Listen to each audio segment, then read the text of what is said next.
said you don't want no way, but I won't waste your time and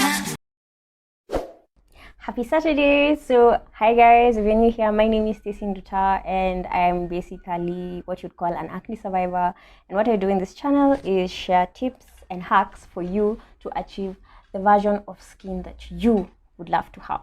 So welcome and thank you so much for clicking this video. Today we are handling Q&A for products. Yesterday I tackled behavior. I'll put the link above. And basically the general gist of these questions were somehow related with what I'd already covered, but what I did was also group them so that we don't do a lot of repetition, because that's what I'm trying to avoid. I don't want to create content and someone is listening to me like, didn't you say that like 2 weeks ago? You know, I'm trying to avoid that like completely, especially now that we're doing, this is video 11 for our 30-day challenge. So first question, I don't know usually how I feel about this topic, but anytime anyone asks me about bleaching, I just remember that people thought I bleached because of how my acne was. And I get kind of depressed about it. But we move. So, someone was asking, can you like bleach, but like you do it in a smart way, you know, like you bleach the patches where you're experiencing the hyperpigmentation. I mean, it kind of sounds genius, but you know, bleaching affects your something called, hey, okay, I'm retrieving information like from campus. I think they're called melanocytes. You know, your cells that excrete melanin. And what you're doing, you're basically damaging them by forcing them to underproduce your melanin, and that won't exactly be at your balancing. What it does, it affects the surrounding cells because they're not at it just in patches. They're kind of like all connected. So if one area is affected, all of them absorb whatever chemicals you've put in them. So yeah, that's how I feel about bleaching. If you want to bleach, it's up to you really. I can't stop you, but all I can tell you is that bleaching effects are kind of permanent, and what happens sometimes is as soon as someone stops bleaching and your skin kind of doesn't know how to revert, you know, it doesn't know how to fix the damage. So such people experience weird patches, so they constantly have to cover up. Another effect I've seen is basically how people experience wrinkles early because you've just messed up with the whole balance or rather ecosystem of your dermis. So yeah, that's how I feel about bleaching. The next one, someone was asking, oh, this is one for how many products do you need? I've said this before, I'll say it again. The less, the better. Less is more. It's not about minimalism. No, it's not about that. It's more of understanding that your products are only supposed to assist. You know, your products are only supposed to be complementary. Your body already has like a working system of how to clear, how to excrete, how to how to produce collagen and all those things. So it's basically understanding, or rather looking at what you need. So what I'd say is at least have at most, not at least, at least 3. At least have a cleanser, at least have a toner, at least have a moisturizer. And then those other extra things, you can have them, but don't overdo it.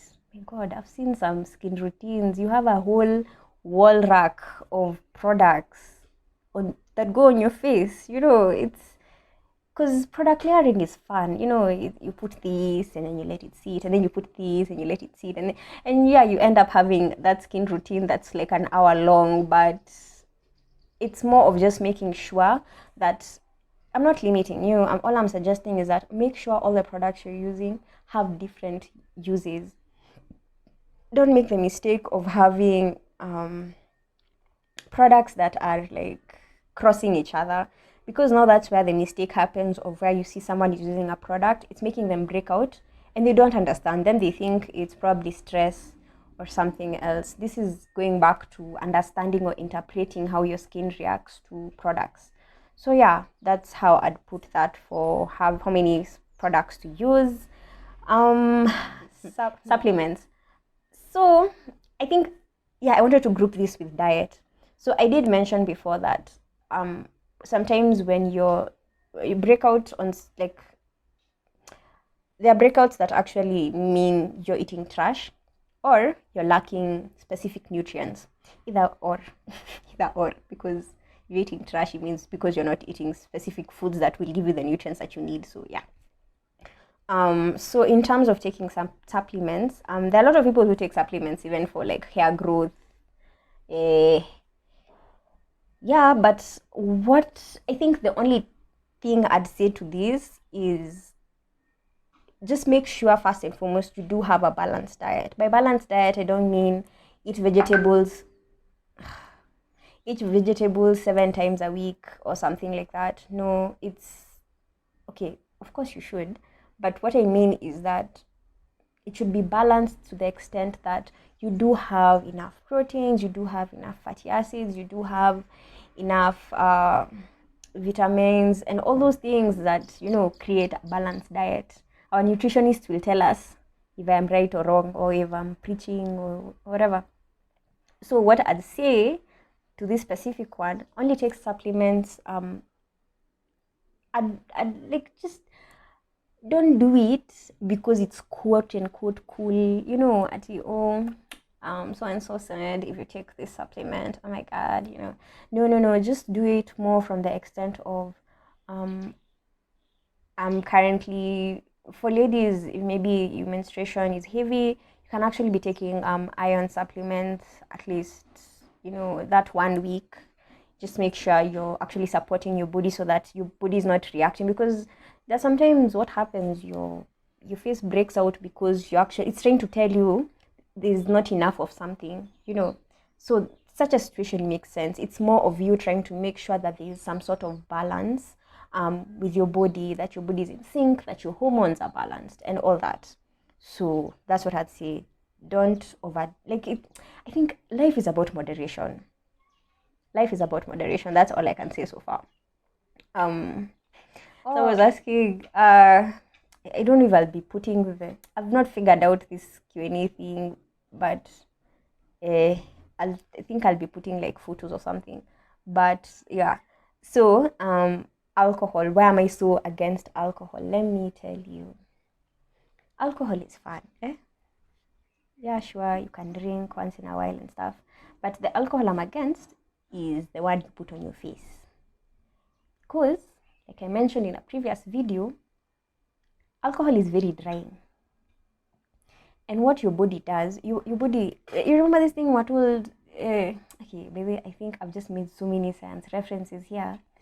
You guys might just look at me and be like, this geek. And you are moving on. So, alcohol is very drying. And you remember the thing we were taught about homeostasis. Your body will always try to counter any external changes. So by you exposing yourself to a drying element, your body decides, hey, okay, we need more sebum there. And before you know it, you've broken out to the extent of, and you don't understand what's happening. And this is what, there's even yourself. A friend of mine told me, she asked me, why were you advocating for Rosewater by Allison? I was like, hey, even when I stopped using it, because yes, it's cheap. I mean, it's just 100 bob. But what happens, I'm really hoping this video doesn't come back to bite me, but it's true. What happens is that it actually really dries your face and you break out. So I switched from Allison. That's the time I was using Rosewater. Right now I'm using a low-fat toner. So I switched from Allison and started using I think they're called Chef Naturals. I'll put also a link in the description. So yeah, basically that's what I'd say. Like, just realize that everything you do onto your body has consequences. So if you are drying your body and it's overproducing and then you get a breakout, it's really, it's more of an action reaction kind of situation. It's not a hiya, I broke out, it's action reaction. So yeah. Then now for the last one, it's based on the video I did on exfoliation. I'll put a link here. So scrubs are a very complex issue. That's why I started by explaining what exactly scrubs do. Most scrubs are uneven. That's what makes a good scrub. You know, it has an even texture. And then those same scrubs are like when you use it on your face and it creates micro tears, and your micro tears harbor bacteria or, God forbid, fungi. Fungal acne is just something no one should experience, honestly. What happens is that you break out, sindio? So there are specific scrubs where they've actually really done a good job to make sure. So these are the scrubs I advocate for. I can say one specific one is grapefruit by Neutrogena. It smells amazing. I've used it before. I like it because you use it once in a while and it has very even, like you can't even tell it's a scrub exactly, but you can feel the ninis are even. They're not like St. Ives where one is a triangle and then the other one is like some weird hexagon and then the other one is just out to get you. But you get the drift.